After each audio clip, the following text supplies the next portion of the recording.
the same. Okay. What do you remember? Well, the biggest thing was this. We're trying to get, we're getting ready for a big push. See, the whole division, or maybe more than us, maybe other divisions were there too. And so we want to get rid of all the hot spots where the Germans are dug in better than other places.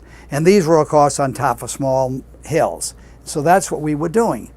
And it was driving us crazy because we'd go out there, we'd root them off, we'd take them prisoner or whatever, and then we'd quit. I say, what the hell is the matter with you? I said, we get through their final defenses, we get down to where they have got their minds set, and then you say, oh, that's it, we're going to withdraw. And we were getting sick and tired of it because we figured if we were breaking through here, why don't we keep going? But that was what they were doing. We didn't find this out until after the war was over. Well, let's talk about an action that 86A was involved in. It's a place called Sessamalari, and you may not remember the name of the town, but let me describe it for you. There's a church steeple high up on a hill, okay? Big, long slope going up, series of rock walls. This sounds like near Riva. This sounds like near Belvedere. It's after Belvedere. This is Belvedere? This is after Belvedere. After Belvedere. So this is March. Oh, this God. is where Colonel Hampton Okay. was wounded. Do you have any recollection of that long, No. making your way up that long slope by Sessamalari? I don't. I might not have. Okay. Can you tell me a little bit about how Colonel Hampton inspired the troops? I can't. I wasn't near him at all. There was a Darby, a Colonel Darby, Okay. that was killed up in northern Italy, feet before the end of the war. And it just, that was really hard to take. Had you ever met Colonel Darby? No, I just knew that he was there. I'd heard his name, and he was one of the better officers. Mm-hmm. And if there was a better officer, you heard his name. You didn't hear the names of these scuzzballs that lost troops after troops because they didn't have any brains. You never heard of them, That was sad. What was the next big action that you can recall? Well, the biggest action was the place where I shot the guy that was going up the mountain. And we'd moved into that area, and we'd come in, and we had our barracks bags with us. And normally you don't have your barracks bag. Can you remember what month this was? Was this around Dallas Day? This would have been fairly late in the season. It would have been into probably, I'm going to say April or May. Okay. So we get into this place, and we had our bags, as I say, and so they said, well, we got to drop them. So we threw them in a big pile and took off up the side of this hill.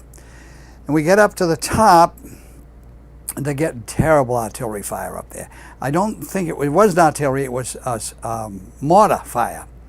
And I said, boy, we got to go somewhere. We either got to forward or back or sideways. I said, because somebody has got us zeroed in. Do you know where this was? No, I don't. See, I never knew. I have a terrible memory for names. If I hear it a lot of times, I'll get it. But if it's only once, nothing. So anyway, we're up there, and I know there was quite a few of the guys wounded, and we did hear a mortar shell coming, and I knew it was going to be close. So I hit the ground, and it went past me and hit a guy that was probably 25 feet the other side of me. And it hit him in the legs, and he was pretty badly wounded. And I said, well, maybe I'll see you after the war, because you're not going to be back to this war. And he said, I hope not. And so somebody helped him off. And this was a spot where I was telling you we were getting artillery and mortar fire into this little hollow. There was a big hill ahead of us. And that was, I think, the object, was taking this hill. But we were having a lot of trouble with this artillery. So finally they decided to break out of this, and we went down through this valley. And this is when I saw the guy and fired at him. And he was running away. Right after he ran away, the artillery was nothing. So we were able to climb up this mountain and take control of the top of it, dig in foxholes along the top. And I think this was the spot where I had the best hole in Italy. And I always said, if I could only sell this to you guys, boy. It was a tree that had no branches on it. They've all been blown off. The stump was probably a little high on that lamp, shredded up. And they'd had a bunch of guys in there prior to us getting there, and I don't know why they moved them out. But anyway, some guys started digging a hole under this stump. Whoo! I see this, and I'm in there like a backhoe. And so I'm digging like a mad dog, and I was alone. Well, in fact, everybody that was there was alone in a foxhole because so many people had been wounded or whatever. So we didn't have, usually there'd be two men, see. Well, all we had was one guy because whoever was with us had been killed or wounded or whatever. So I dug in and I made it big enough for myself to get in, and oh boy, I figured I'm protected here from a direct round coming straight down, like from a mortar. I said, it'll hit that stump and blow it all over here, but it won't get to me. But then I'll have to move to another stump. So anyway, and some of the guys remember this hole I had because I was bragging it up all the time. But the bad thing about it was that some German walked up from the enemy side and came in, went like this, and then it was hill back here and around there like that. Well, he walked right up this hill to where this guy had a hole, but the guy wasn't in it, and he surrendered.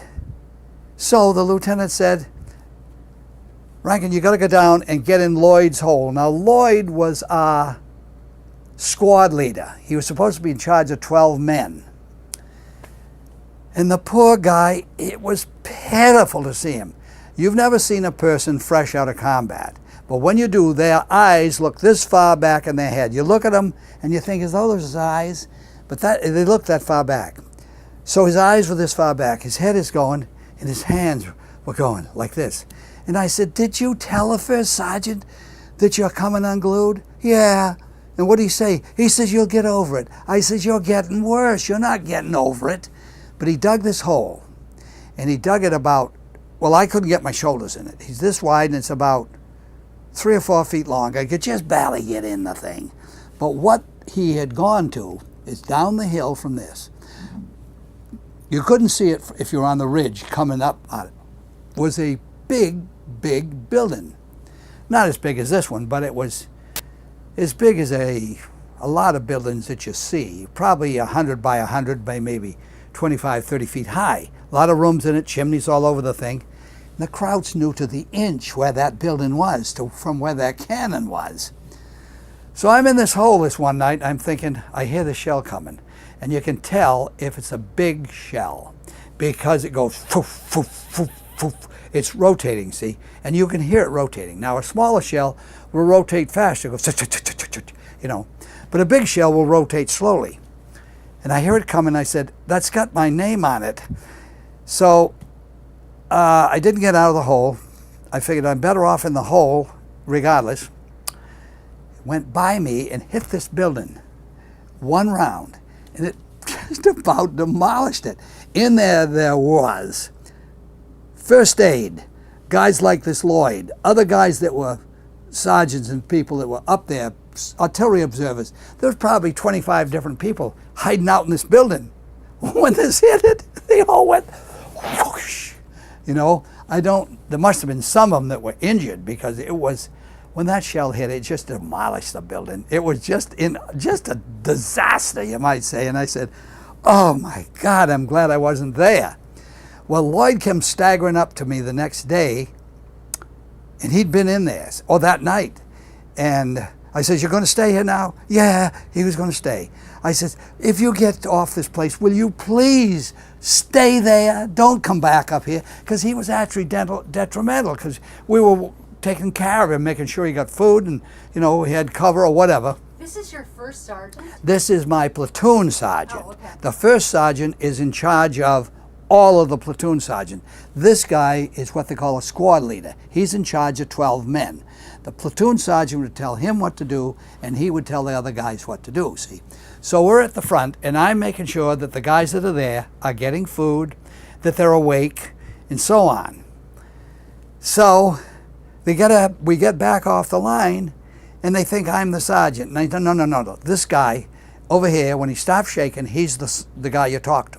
So anyway, that was one of the big ones I can remember, because I can remember that hole.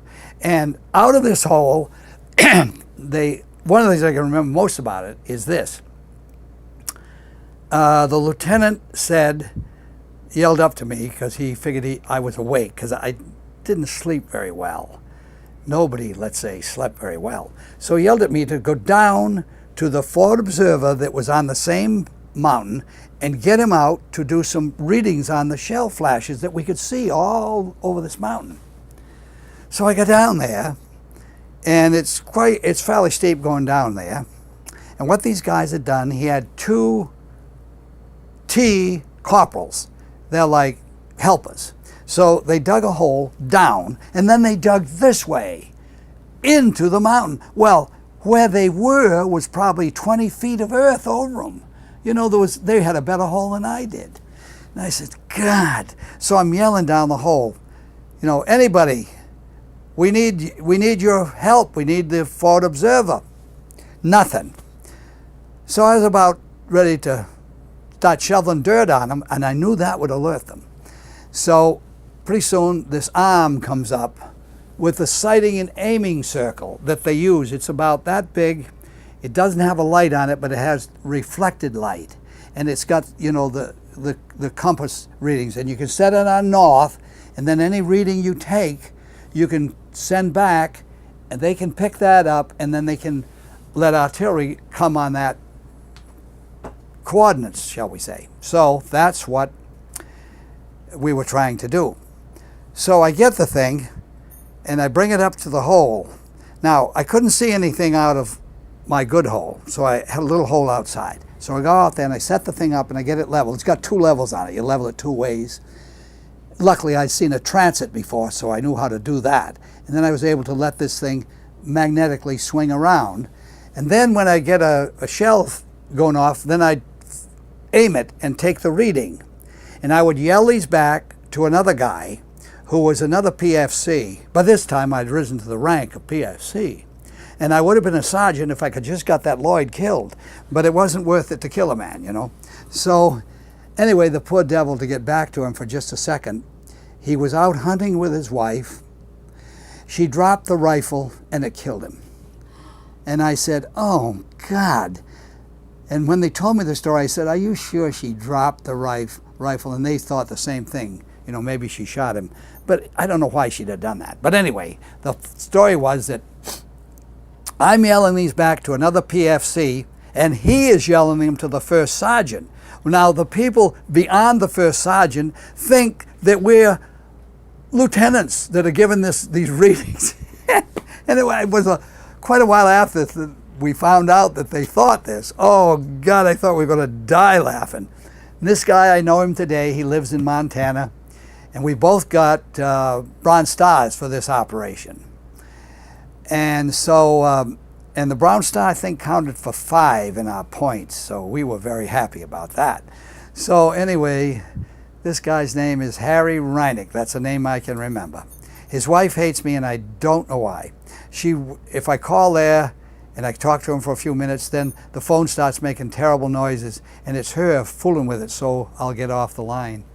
And I can't imagine what I've done to this woman. I don't think anything. I think, why does one person hate another without a reason? I don't know. But anyway, so... How often was it that you guys had to fight uphill? It's like every time. Every time. Yes, sirree. Every time that we went to take a hill, we had to go uphill into the enemy fire. But we had one big advantage. We had the artillery back there. And we could say, okay, hill such and such, we need a lot of artillery. And it would come all over the place. And so we'd charge on up there, and we didn't find anybody. And if they did, we found anybody, you could bury him then, because there wasn't much left. And so that's what we had going for us, which I think in some hills they climbed, they didn't have that going for them. They were throwing grenades and bayonets and rifles and stuff like that. However, A lot of this stuff we could have taken if we had a truckload of grenades. We needed a truckload, not a packboard full. We needed a truckload. So anyway, that was a good spot. Well, anyway, this particular spot, the same thing happened here. Before we got into doing the artillery observing, we had some mortars. This hill, we were sure you could climb this side, but you could throw a rock off the top and it'd go forever before it'd hit. So we knew that it dropped off pretty steep. So what they do, every once in a while, the Krauts would think, hey, maybe we ought to throw a few rounds. So what they do, they had mortars down along this bottom, and we weren't reaching them, we weren't getting rid of them, and they drop in mortar rounds. They'd come up, you know what a mortar does? It comes up and it turns over, it's got little fins on the back, and it comes straight down. Okay, and they're deadly around foxholes because they go straight down. You know, if they're coming horizontal, you got a little bit of a chance. So I'd hear them at my hole, you know, I'd hear the mortar go poof, poof, poof, poof. They made very little noise. It was just kind of like a push noise, you know. But if you'd hear them, you knew they were coming. So I'd yell like a Comanche, dive! And everybody get in their holes and so on. And I don't think they ever hit anybody, but they landed them all around us, you know. So when we got control of this artillery, we said, this is the time. We need to get control of some 81 mortars, and we need to lift them up over the hill and drop them right in front of our position. They did it. So I'm on there telling them, okay, walk to the right, and so they move there where they're hitting, you know, a few feet up the hill. Well, after we did this, we never got another round out of that bunch. I think we got them all. And I don't know how many was there, but anyway, they were gone. So I said, well, listen, we could make a stand here. We should stay here, you know, and let the rest of the war go by. And they didn't catch on to this. They didn't do it, and we were most unhappy. But there was one thing in the war, though, that was dreadful. And I'm going to tell you about it because maybe nobody has. Did you ever hear of a 4.2 mortar? All right, the 4.2 mortar was designed for shooting gas bombs, like any kind you wanted to shoot. It was about 4.5 inches in diameter, and it was probably it wasn't very long, it was about that long. But you dropped the shell in, and it came out, and it was gas. So you could fire it out there at the enemy, and when it exploded, it came to some kind of a gas. I don't think it was mustard gas, because they weren't using that, but it was enough to suppress these people. Okay? So we're on this hill where I've got the good hole and everything, and I hear mortar. You know, I can hear them fine, poof, poof.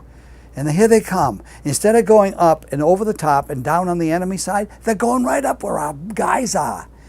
And I ran to the CP and I said, that stupid mortar is killing Americans right over on that hill. And this officer said, oh, they are? Yes. You know, I could hardly get him to listen. I could have killed him without even thinking. Well, I guess he did call down, and they got somebody to curtail the rounds, because this gun was noted for what they call short rounds. In other words, the round don't go as far as they figure it should. So I don't know how many Americans were killed over there, but quite a few. Do you remember where that was? Nope. Do you remember when it was? When? March? God, the whole is kind of a blur, because I lost track of this. March or April? It would have been later, probably. Remember the breakout to the Valley? It was after that. Yeah, it was after that. The breakout in the Po Valley. We started... what do you remember about breaking into the Po Valley? Very little. We were in the Apennines, and we were marching day after day. And we stopped for a day or so, and then we were on some little hills. We went down a little hill, not a very big hill. We get to the bottom, and there's a wire fence. And somebody had some wire cutters, and we cut the fence, and we're in the valley. We're in the Po Valley. And of course, now we catch up with roads and tanks. See, in the mountains, you don't have any tanks. maybe they send 1 or 2, but they're scared to death because the Germans had their 88 would hit our tank, and it was all over. The tanks we had were junk. And some officer said, well, we got more of them, but what the hell good did it do to have 10 pieces of junk when if you had one good tank, you could kill them all. So anyway, that's what happened. So we're in the Po Valley, and I remember we were walking, and of course we wanted to keep going as hard as we could because we knew if we stopped, the Krauts would stop and they'd set up a defense we'd have to run over, you know. Oh boy, so we kept on going as long as we could, and I'm sure that we were catching up to them at times. Then we get to the Po River. Now that was an operation. A lot of guys did get into enemy fire crossing. We got in a duck, and they'll hold just so many. And boy, you don't want to go over it. They did that in Lake Garda. Some major was telling load them. And the guy in charge of it was only a sergeant, and of course he couldn't tell him to quit. And he told him, he said, this will only carry this many, you know, so many. These guys had this on them. They were new troops. They had double bandoliers. Now a bandolier weighs a good 20 pounds. It's full of ammunition. All right, they had those on. They had other bandoliers with grenades in it. So they hit the boat from across the water, immediately sank. Now the water is just a little bit cooler than this room. No, but I mean, it's really ice cold, that water, because it's all coming out of mountain streams. It's way down at the end, but it doesn't warm a lot. So naturally the whole gang sank. And I think they finally caught up with this major. And I said, well, I think the only thing to do with him was put him in a rowboat and send him out there with nothing to eat, nothing to drink, and let him row around till he drops dead. And I don't know if anybody bought it, but any of those guys that sunk would have. But anyway, that was the most horrible thing I saw during the war. It just made me sick. Did you see that happen? Yes. You saw that? I saw it happen. I saw him loading them, and I was about the third one. Two more guys had gone, and then I'd have been on. I'd have been on that thing, and I'd have gone down with them. That's why I watched them when they went out there, and I saw the shell. I saw the shell hit them, and of course this was the Krauts firing. They only needed one. Boom, hit it, and of course it only had this much freeboard, and there wasn't luckily much sea run, and they were only going to go out, and then they were going to go up, and then they were going to come back and continue up the shore. See? Oh man, I tell you. What did you hear when it happened? Nothing. That was the thing. We didn't hear a sound of anybody make a sound of any kind. We just heard kind of like a bubbly sound. That's all we heard. And we stood there with our mouths open, a lot of guys in tears, because they knew, they knew what had happened, and they knew those guys didn't have a prayer. And this major, well, if I'd have known who he was, I certainly would have turned him in. And I'm sure that some of the guys did, and I guess they turned him in. And I heard that he was chastised, and I don't know how badly, but he should have been shot. There was nothing to cover what he did. It was stupidity. And the guy told him it would only hold so many. And the guy that knew about it, because, when a duck is running, and I've seen them in the floods around home here in Washington, and they wanted us to get in a duck. They were going to take us up out of the place. I said, no, not me. I've been in a duck before. And it had about this much freeboard. Well, after you put these extra guys in, it had about this much freeboard. So a wave, just waves would have sunk it. It was just, ugh. And I think of it even today, it makes me sick and mad. Now, was there a point around Lake Garda where you guys went up and over the mountain? Yes, How yes. did you talk about that? Okay. We were advancing on this little town of Nago. And it was, we'd been walking all night. We were pretty tired and we were pretty sleepy. And we went down the side, we were walking up fairly high in the mountain, so we decided we'd go down toward this little town of Nago, which we did. We get down there and somebody figures, no, I don't think we better do this now. So they said, okay, come back. We went down there, and all these guys, when they stopped them, they all fell sound asleep. So about half the platoon came back up, and then somebody said, "Oh God, we got to go down there and wake those guys up." So we sent another bunch down, and we woke them up and said, "Come on now, we got to get out of here." So we went up the hill. Okay, now it comes into daylight. So we go down the hill again, and we walk through a grape arbor, and we're walking there. And I've forgotten what happened directly after that. But we were there a little while, and then we went around the town, and we started to go on another road. And then somebody said, and then we dropped back to a house in this little town. There was a thing looked like a church, and it had a kind of a big front to it, and there was a door, and it had a tower, and in the tower was water. And what they did is they picked up rainwater and they pumped it up to this thing, and then they let it out when they needed it. Well, earlier, before this, the last of the story, myself and another guy were walking down the road, and we had thrown into this reservoir that they had. We'd thrown a couple of grenades in there, not knowing what we were doing. We're walking down the road. Well, wait a minute, this was after the war. We're walking down the road, and there's water coming out of the side of this mountain.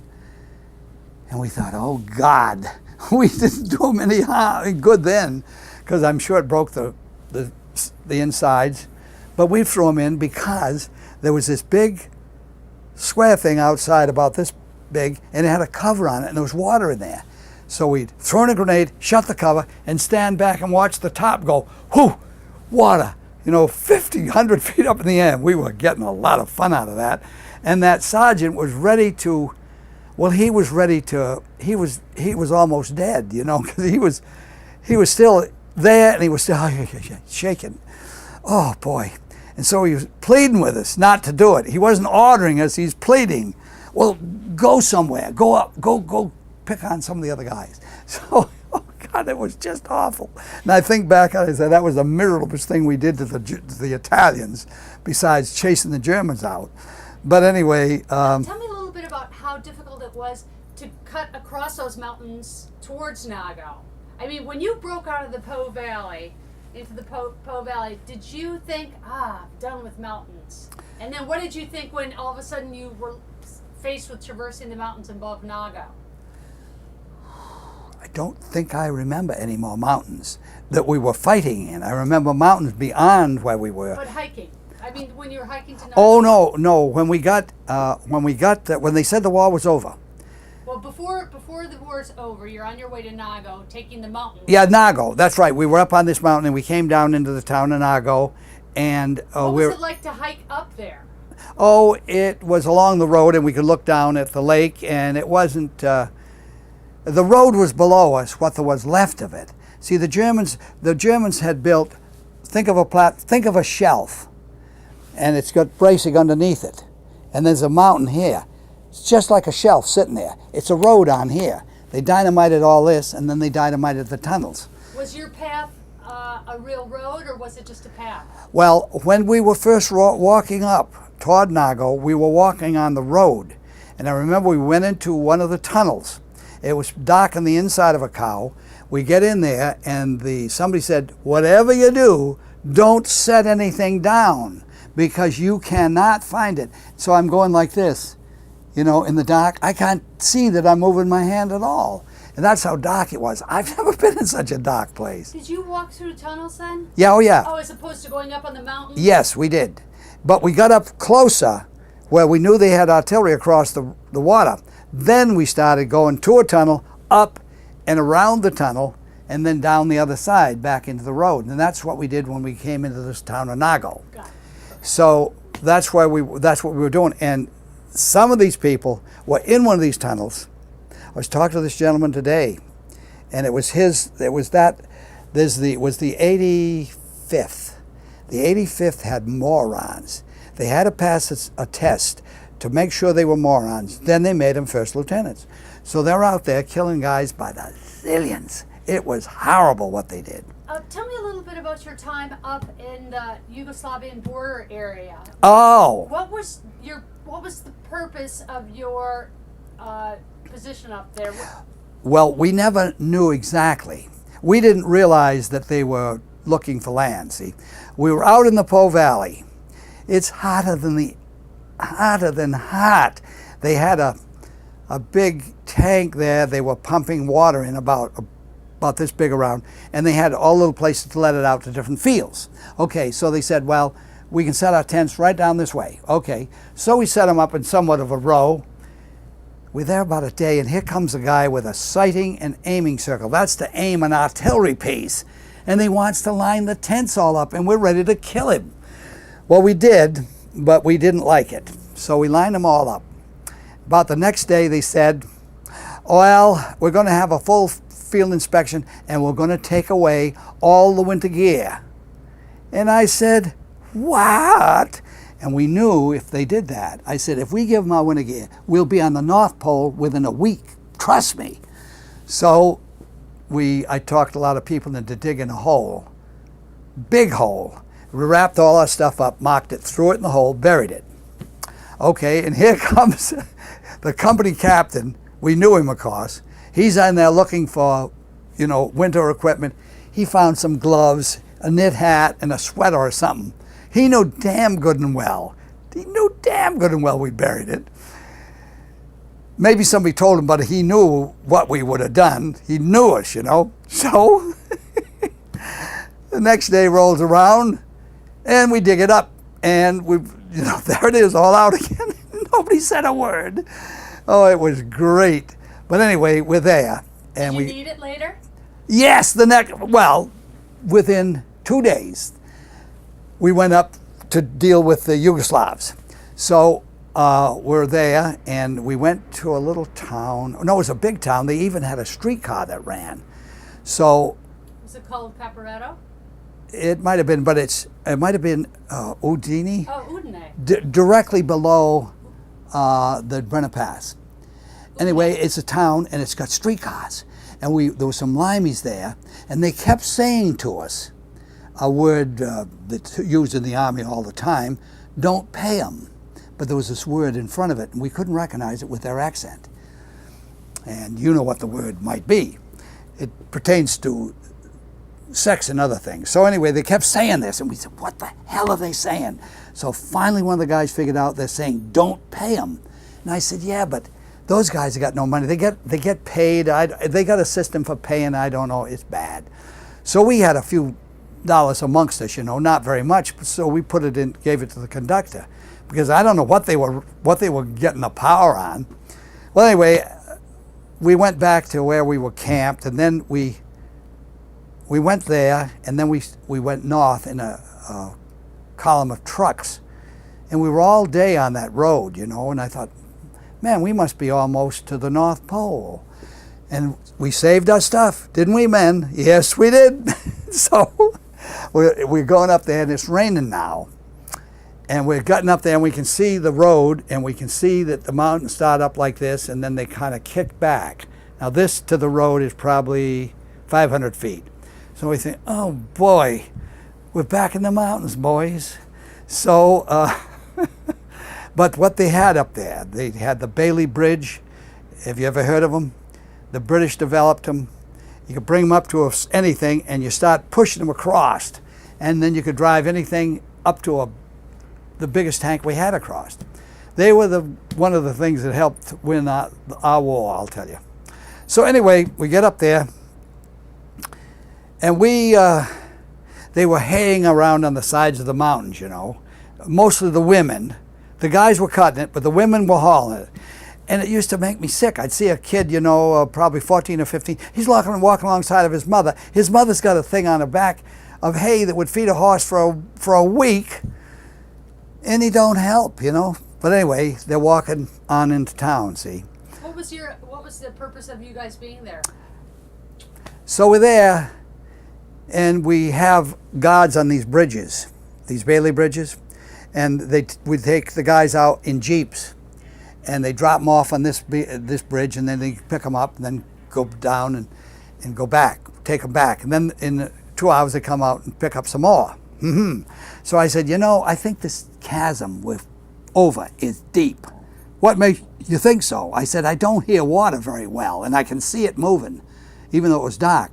So I got a rock so big and carried it out in the middle of the bridge, put it over the side and dropped it.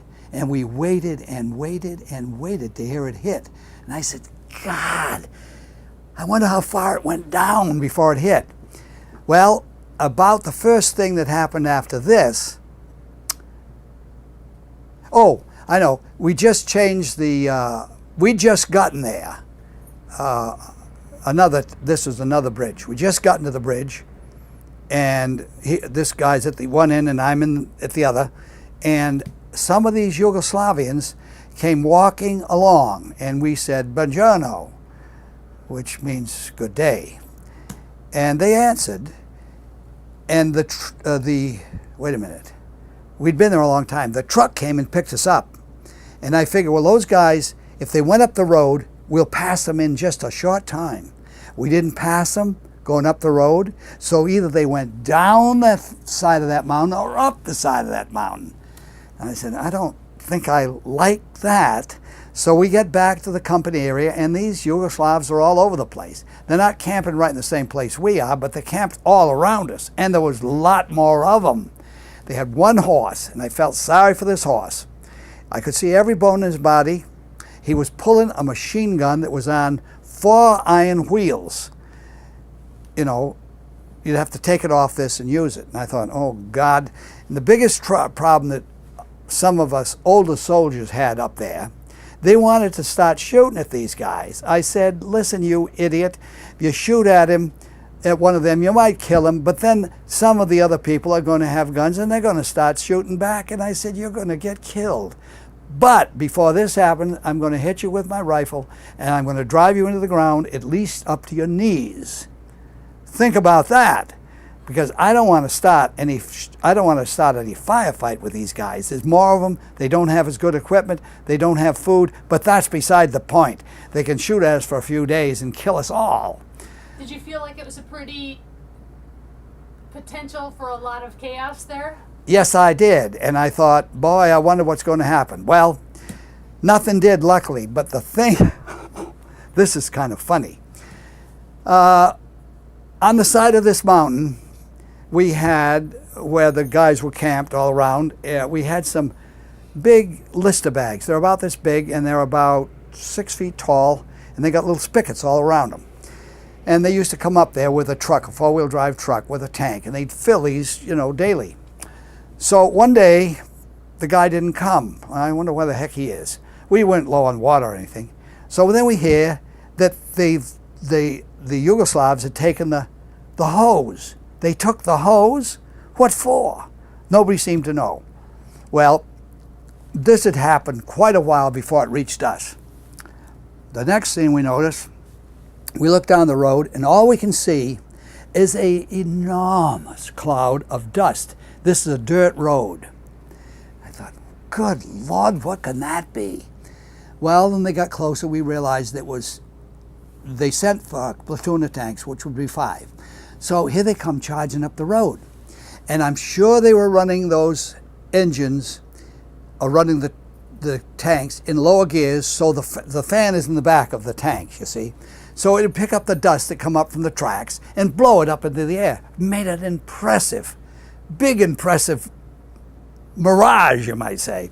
So they get up there, and the first 2 tanks, they go into town, and they go into town, and they go up a little through town, which is a steep hill, and there was a place they could get off the road up there, so they both got off the road, and they turned around a few times, you know, the tank around a few times, kind of level the ground up, and after they did that, they swung the cannon around and pointed right at the CP that these people were using, see, right down there, see.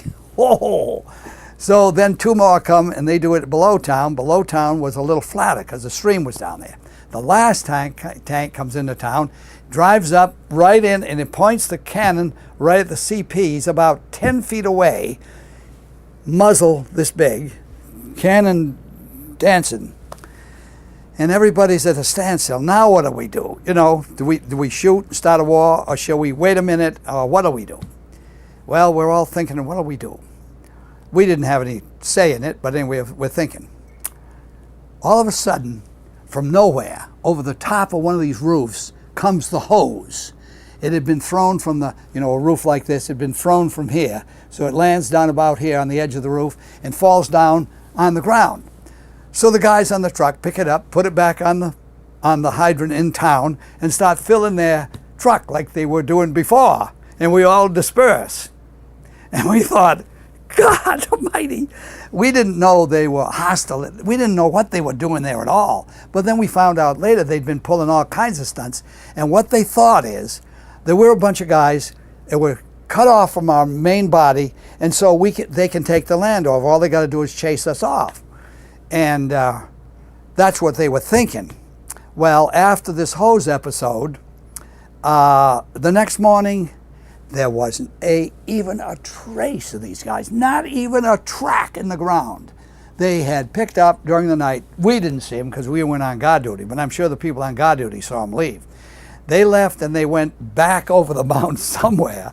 Never saw them again. Then we found out they were pulling a lot of these stunts, and up around Lake Garda, there's tunnels through those mountains that we didn't put in. They're for people, and many times that ground up there has changed from Yugoslavians to Italians to Austrians to whoever. And so these guys